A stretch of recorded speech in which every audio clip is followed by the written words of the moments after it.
Thank you, Mr. President. We've spent a lot of time this week talking about the problems of our healthcare system. Premiums are rising, hospitals are struggling, and out-of-pocket costs are out of control. These problems are not new. And frankly, notwithstanding all of the rhetoric of my colleagues from the other side, the fact is these enhanced premium tax credits that we're debating today, if they were extended or not extended, are not going to change the fact that premiums are skyrocketing. They're skyrocketing because of the failure of our current healthcare system. These problems were used to justify Obamacare in the first place, and Obamacare has progressively made them worse. Americans did not keep their doctors, as was promised under Obamacare. Americans did not keep their insurance plans, and their premiums did not go down. In fact, Obamacare premiums have risen at roughly double the rate of employer-provided health care plans since their inception. Our Democrat colleagues have only had one response to these skyrocketing premiums: more spending, which they claim is going to stop premium increases. It, in fact, facilitates greater premium increases.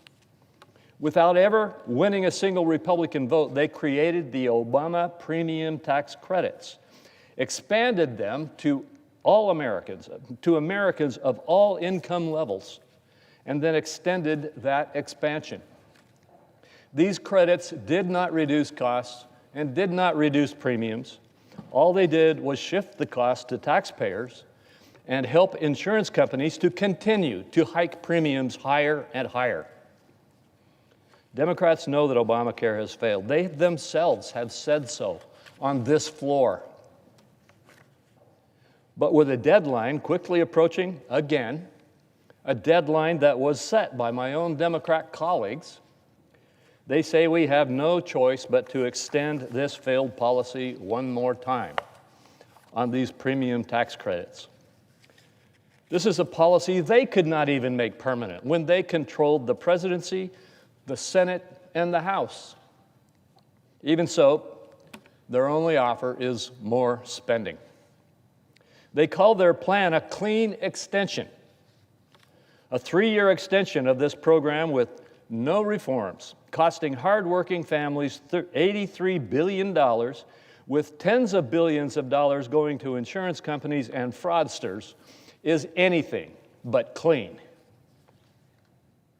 Twice on this floor this week, Republicans have offered the Democrats a unanimous consent to have a temporary extension of these premium tax credits with needed reforms to address waste and fraud and abuse that is rampant. And twice this week, that's been rejected.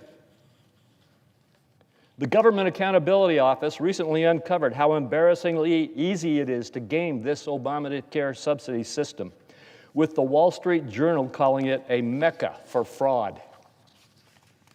Even the Washington Post recognized that Obamacare subsidies make it too easy to scam the system.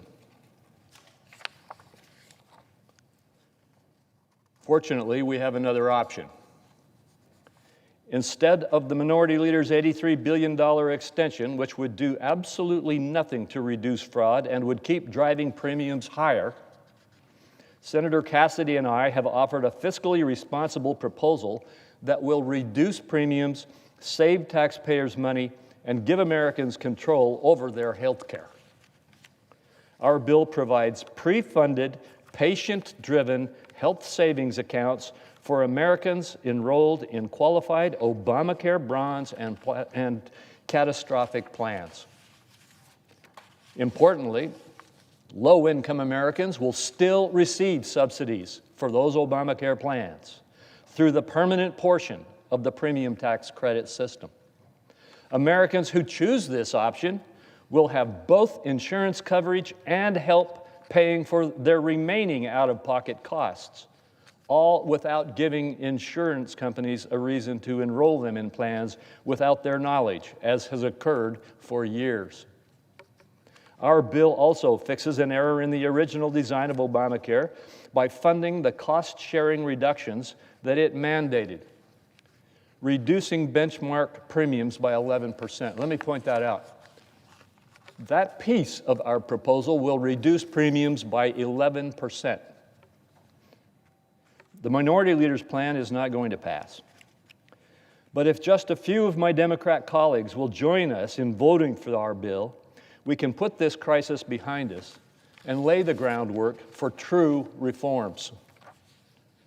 For instance, Senator Wyden and I remain intent on getting our bipartisan pharmacy benefit manager reform to the President's desk. We have many other bipartisan agreements on needed health care reforms that we need to move forward on. The choice before us is clear. We can continue with business as usual and extend the same policy that has brought our health care system to the point where every member of this body admits that it's broken. Or we can try something different. We can change the incentives that Obamacare gives insurers to drive premiums higher and put our confidence in Americans to make the best decisions about their own health care. If we fall off the Democrat-created subsidy cliff, it will not be because we did not have a different choice.